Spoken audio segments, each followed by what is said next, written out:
What's up, everyone, and welcome back to the channel. Now, today in this video, I just wanted to do a reaction video in which I was going to be adding my commentary to a video which was published by Talk Radio on their YouTube channel. So Talk Radio, I've actually got back their YouTube channel. I did a video recently talking about how YouTube are trying to censor a lot of videos which they don't agree with in terms of, at least from a sort of a more right viewpoint. But they have the YouTube channel back up and running, and I just want to react to one of their latest videos that they have uploaded in which they're talking about should actors play characters of a different race. I'm just going to add my commentary. I'll be pausing periodically through this video. So yeah, without further ado, let's get into it. I've been watching Bridgerton along with a lot of other people. It's great. Well, actually, I find it a bit boring, but that's not the point. Everyone thinks it's great. But one of the striking things about it is it has a racial cast, so they are not bound by the usual conventions of, shall we say, the Queen Charlotte in Regency England is played by Golda Rocherville, who's an actress of colour. Obviously, Queen Charlotte was not. Yeah, I mean, I've heard about Bridgerton. I've not watched it myself, but the reason why I've heard of it is purely because of this fact, because a lot of the cast is very it's diverse, in which doesn't keep in tune with what actually took place if we're on about being historical, because Bridgerton's meant to be a historical drama. Of course, everything can't be 100% accurate, but things such as colour difference is a huge difference. So yeah, I've heard about it. I mean, I've been hearing it's not really that good anyway, regardless of colour change in the cast, but yeah. So let's continue. A person of colour.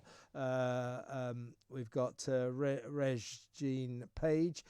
He plays the Duke of Hastings, kind of a white role, but he is a black guy. No, I've got no problem with this. Jodie Turner-Smith playing Anne Boleyn.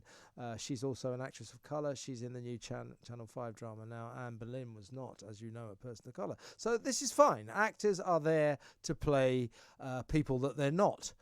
So I don't see a problem with that at all. But you don't see it much the other way. So when will we next see? It's interesting, actually, because he's right. Actors are there to play a role that they're not. Let's be honest, that's the whole point of acting. I mean, I did acting when I was a young person, and the whole idea is to transform yourself into a role, into a character that you are not. However, I suppose my point is this.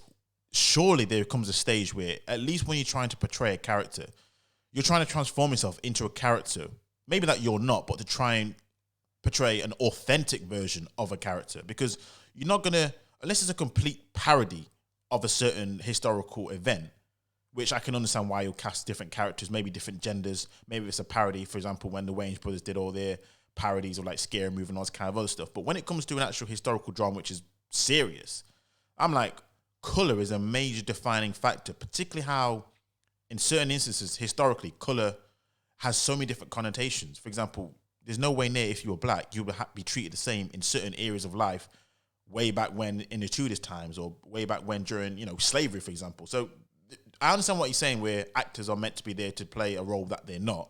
However, there is a situation where people actually do want to see a bit of realism, particularly when it comes to these sort of period dramas. And it doesn't work. For me, it doesn't work when you have characters who basically play a different race. And I suppose to his next point, he's saying we don't really see it the other way around. And while that is true nowadays, one thing I have noticed, you could argue that white people originally did this from the get-go. I'm thinking of things like Charlton Heston when he played Moses in the Ten Commandments. I mean, people have been saying that Moses in those times, he would have been of definitely a darker hue. He would be, people say black, people say olive skin in terms of the tan look, but he wouldn't be a Charlton Heston white type of character. So you could argue this is just, I suppose, black people doing the same thing that white people have been doing since day done. But let's continue. See, if you get a white person to play Othello, obviously the black character in Shakespeare, then that's called cultural appropriation. So why isn't it cultural appropriation when a black person plays a white person? The other way around, it seems to be a sin, but the black to white, that's okay. It seems a bit strange, that's all. Now I have to answer this part, because this has always been one of the double standards which black people to this day refuse to admit. Black people will always scream about, we do, let's be honest, we always scream about cultural appropriation when it comes to white people adopting black tendencies, black culture. when it comes to music, hairstyle, slang, whatever it may be, whatever could be perceived as being, black or ethnic minority, we're quick to say cultural appropriation. For whatever reason, I don't know, because they don't pay enough respect to the art, apparently, or is it because they get more famous than black people do? I don't know, but he's right. Whereas when black people do it on their day, and let's not go into the classic examples, but you could talk about culture when it comes to hairstyles, when it comes to speaking, when it comes to maybe structures, government structures, culture, education systems, all the kind of things which white people don't seem to scream, cultural appropriation, cultural appropriation. It always seems to be a double standards. And it is something which, for life for me, I've always said, look, just forget about that kind of stuff because it's nonsense. But he's right. There is a double standards, no question. I think all actors should be able to play all parts. Let's see what our next guest thinks about that. It's conservative commentator Dominic Samuels. Good afternoon, Dominic. Good afternoon. What do you feel about this increasing syndrome? I don't know if you've been watching Bridgerton. Actually, I was about to say I said earlier it's great, but most people say it's great. I can't say that I agree. I'm finding it rather boring. But that isn't what we're talking about. It is a multi-racial cast, black actors playing characters that clearly would have been white, particularly Queen Charlotte in the Regency period. I have no problem with that, but you don't see it in the other direction. When do you think we will see white actors playing, I don't know, suppose they made another movie about Malcolm X and they got Kenneth Branagh to play him or someone like that. What do you think? Right, I'm just going to chime in here before the caller makes her response. And so it seems as if this person here has absolutely zero problem with people being played of a different race or a different colour for any role, whether it be historical, current, present. But he seems to be of the opinion, which if you're going to do it that way, then open it up all the way around. So instead of the saying at the moment where it's black characters playing white, traditionally white, historically white characters, he wants, if that's the case, cool. However, you set a precedent, which means it swings both ways, which to be fair is interesting. I mean, I understand what he's saying. I don't agree with any of it. I'm saying keep it how it should be kept, because historical dramas or historical films or whatever that has a historical connotation, keep it to how it should be as best as possible.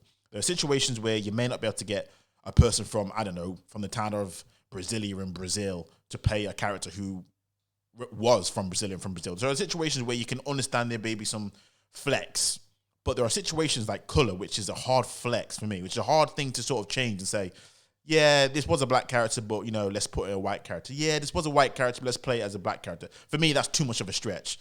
Maybe certain intercultural things, like an Italian playing as a Spaniard playing, an Englishman, make sure the accents, everything's on point. But when it comes to race, for me, that's a bit of a stretch. But here seems to be the viewpoint. Heck, if one way's allowed, the other way should be allowed. Open it all up. But that's his opinion. I disagree with that. I think it should be kept as it should be kept. Right, let's get into it. Let's see what she's going to say. I think this kind of attributing, certain characteristics to certain roles for certain people is more of a modern phenomena. I mean, you mentioned Othello. Historically, Othello was actually played by white characters before. They used to black themselves up as well. But my point is that I get that, Dominic. Oh, of course, famously, Olivier did that. And of course, there's the movie with all.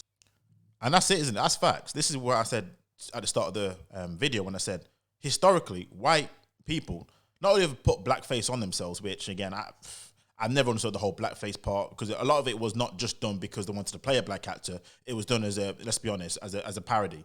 But let's be honest, white characters have traditionally played what has been known as non-white characters, because that's just how it has been. But again, at the time, no one's there haven't been as much outcry as it has been. So I think she said it's a modern phenomenon, which I don't agree with if she said what I thought she just said, in which she said that historically white actors have been playing black roles. But yeah, it's definitely more of a modern phenomenon which we've noticed and which has definitely been preached and put down people's throats. But yeah, let's get into this more.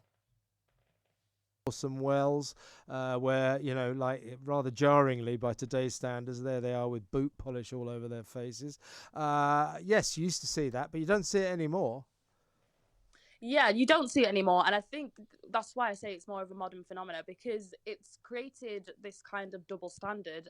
When my mum put Bridgerton on, I didn't even realize that it was, playing historical characters that actually existed. I just thought that it was something that was created. But one thing that stuck in the forefront of my mind was that, this isn't very historically accurate. If we're being historically accurate here, that society wouldn't have been as Did you multiracial as find they're it? Did you presenting find it. that? And that's what it is, isn't it? If we're trying to say it's meant to be historically accurate because you're trying to play or represent a situation that happened during that period of time, we have to be honest. Whether people like it or not, here's my problem with this. Why is it that to have diversity, you must shoehorn characters or people in there, which we know, any intellectual person would know that was not how it was back in those days. I have no problem in saying, look, during this period of time, mostly white people were at this stage, we're in this particular country at this particular time. There's nothing wrong with saying that. I hate the fact that you have to shoehorn diversity into places and situations which have no bearing in life.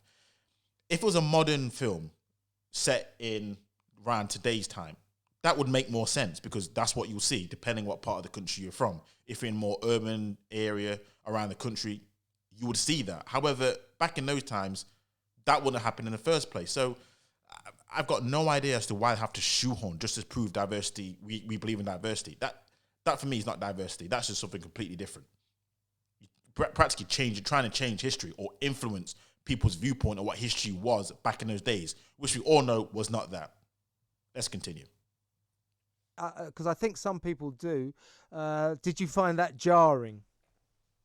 And I mean, I found it a bit confusing because I feel as though recently, when people cast actors to play these kinds of roles, I'm very skeptical of what the purpose of it is. Is it to make a political point? Is it to get attention using black actors? Or is it to actually be inclusive? Personally, when I saw the black actress playing Anne Boleyn, obviously it's not historically accurate, and I think it was for more so for attention, more so than it was about actually being representative, of different races. I just want to stop right there because she said something which I actually agree with, and how what's happening now is this has been the casting of black actors or ethnic minority actors in certain roles is more used as a political weapon as opposed to actually trying to do what they said they're going to do. Because we all know the response to what's going to happen when Jodie Turner was playing or going to be playing Anne Boleyn. We all know the reaction was going to be. And the reaction was exactly how I expected it. I even did a video on that, talking about that, and how it's just setting a dangerous new precedent. And I'm just like, it's the same when, I suppose, was it about a year or a couple or two ago when you had the female Ghostbusters, the female part in the Avengers, which, to be fair, until someone mentioned about that whole part in the Avengers scene where all the females were banded together and people talk about, they had to make it about, female power. I didn't really notice because, I don't know, I want to focus on that. But that's what's happening right now. What we're doing now is we're shoving it down people's throat as a political statement, as opposed to saying, look, to be inclusive just means if the best actors are for the role, for the right part, then it will be black, it will be white, it will be whoever, it will be Asian, it doesn't really matter. But for historical roles, the best person for the part has to be historically accurate. But we know it's been used as a political weapon to shove it down the throat that we are about inclusion, we're about diversity. When actually, in fact, that's not really what black people want in that sort of manner, I'm pretty sure. I can't speak for all black folk, but I know for me, that's not what I wanted to be, shoehorned into a role which I know I have no business playing in. Let's continue. In society, but my overall opinion is that I don't believe the race of a character should necessarily take away from the absolutely pivotal role that Anne Boleyn, for example, played in Henry VIII's time as king. I just think that we wouldn't see this the other way around, so this double standard does annoy a lot of people, and I think rightly so. Yes, that's the point, isn't it? If we saw it the other way round, I was trying to think yesterday about traditional. I mean, so many characters are traditionally white in drama and in history. Far fewer are traditionally black. So I was trying to think of automatic or roles that you might think automatically would be played by black people that under this new system could be played by white. I couldn't think of that many. I was thinking about like Malcolm X, the film. Yeah. I don't know. I mean, if you think about it, you could have those films with Sidney Poitier, like The Heat of the Night or Guess Who's Coming for Dinner. If you got those roles to be played by white people, it absolutely wouldn't work because it's all about the colour of the skin. Yeah, and I think... Right, so I'm just going to stop it right here. I'm not going to play the rest of the video because I've got a good gist as to what both arguments are in regards to this whole point of should actors play characters of a different race. And the last point he made was regards to the last point. I think this is one of the most, one of the most pivotal reasons as to why it may not look as a double standard as to why white characters can't play black characters. Is because historically, let's be honest, when you look at traditional black historical films, the main talking point is about being black and the struggle to overcome in whatever society that they lived in. So, for example, you use Malcolm X. The reason why Malcolm X couldn't have been played by a white person is purely because the whole reason for Malcolm X is that he was black in America. It was during the time of segregation. He was trying to, overthrow white injustice. So it would kind of be weird. No, it would damn near be weird for a white person to play that.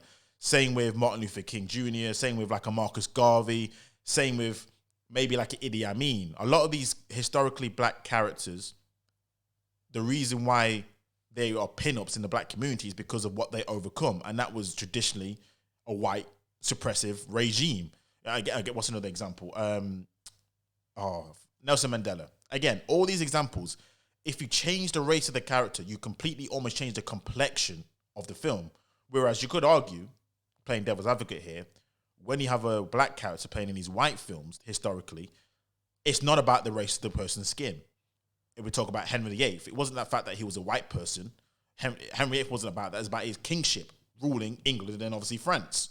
Also say Spain and obviously the amalgamation of that. So I understand what he's saying, but again, because of the fact that if he was to change the colour, even of these historically white actors at that time, or these white characters, it would completely fundamentally change the result because we know how black people would have been treated at that time. So while he's right by saying the premise of these white characters wouldn't have been about race, it would have been about something completely different, it would then be made about race because they are black. I mean, it would just been so obvious. It wouldn't have been anything to even be like, she's black, she's a Negro, she's African, she's this. It's like, there's no way that you could get around that. So for me, I can't agree with the whole premise.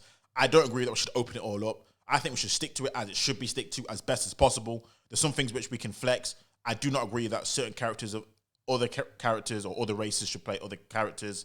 That doesn't work for me. I'm of the viewpoint that, look, get white actors to play white characters historically, get black characters to play historically black characters. And the thing is with me, with this inclusion and diversity thing, why not just get films that black characters can play which actually makes sense instead of all this shoehorning nonsense? I'm just not with that. If you want to do a period drama, then do a fictional period drama, which actually has no relevance to historical accuracy. That's my viewpoint on this. But let me know your thoughts in the comments. Should actors play characters of a different race? Let me know your thoughts in the comments. Again, links to the original video we post in the description. Until next time, I'm out.